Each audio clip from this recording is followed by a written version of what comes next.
Hey guys, let's talk about our very first set of vocab.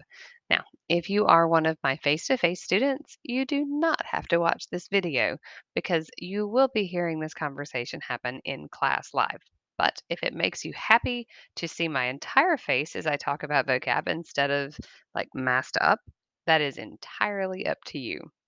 All right, so the reason that we're talking about the words instead of just me giving you the words as you see on the screen is that words have various shades of meaning. So sometimes you can use the word the way that the definition reads, but it's not quite the way that everybody understands the word.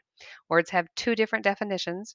One of them is the denotation, and that is the dictionary definition, and one is a connotation, which is how a word makes you feel. We're going to be talking a lot about connotation this semester. A lot. All right, so let's talk about these words. The first word is benevolent, and that very initial BENE, that means good. So well meaning and kindly.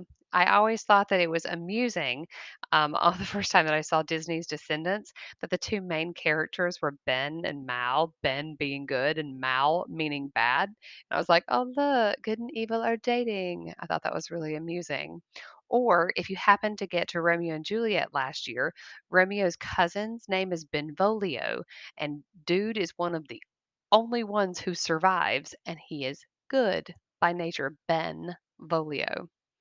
So, with benevolent, you can have a benevolent giver who donates a large amount of money to any kind of charitable organization. You can have a benevolent child who helps somebody walk across the street. That is benevolent.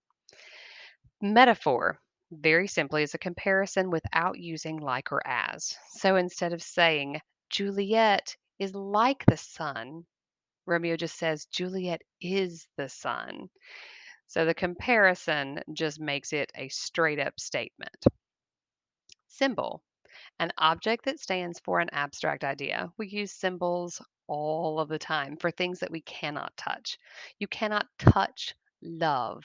I know that you can feel it or believe that you feel it, but you cannot touch it. So we use a symbol for it, and we can use the heart, and that's going to be a symbol for love. A tree could be a symbol for strength. So a symbol needs to be anything for an abstract idea. Theme is the central message of a work. Now, the theme is not going to be um, comradeship or brotherhood. That's not a theme, that's just an idea. The theme of the novel could be comradeship saves soldiers' lives, or soldiers need comradeship to survive in a war zone. That can be a theme, but comradeship by itself is just an idea. Histrionic. Love this word. Ever heard of hysterical? Yeah, histrionic, overly dramatic or theatrical. Everything is just the end of the world. Maybe you know people who are histrionic. Maybe you are histrionic. Let's just not be histrionic about anything that involves the class. Dramatic.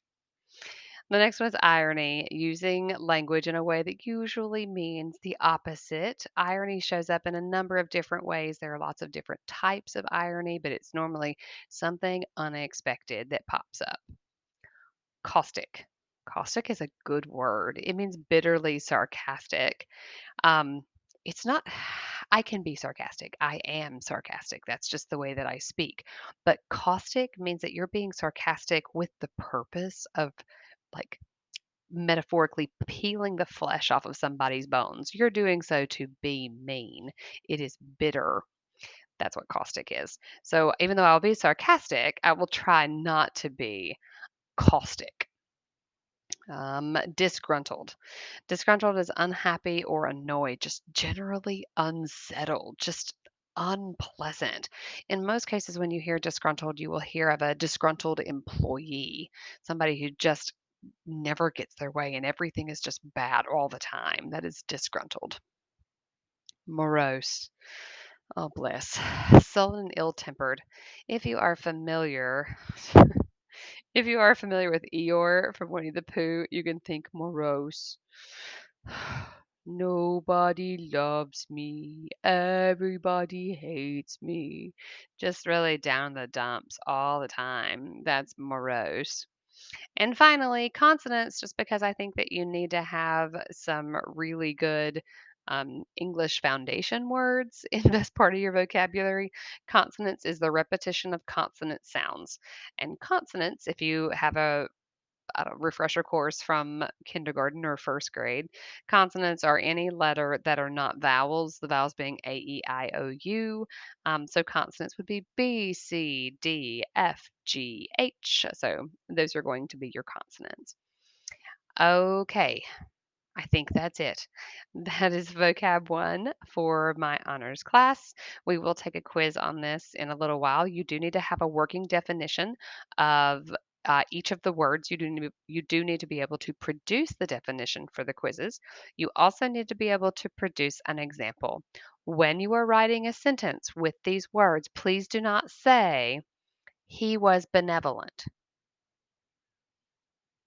That tells me nothing. Absolutely nothing. He was benevolent could mean he was a three-headed monkey. I don't know that you know what benevolent means unless you say, the benevolent man gave generously at Christmas time to the children's organization. That I could understand. You need to provide some kind of context when you were writing sentences. Okay. If you have any questions at all, please feel free to let me know and send me a professional email. Thanks.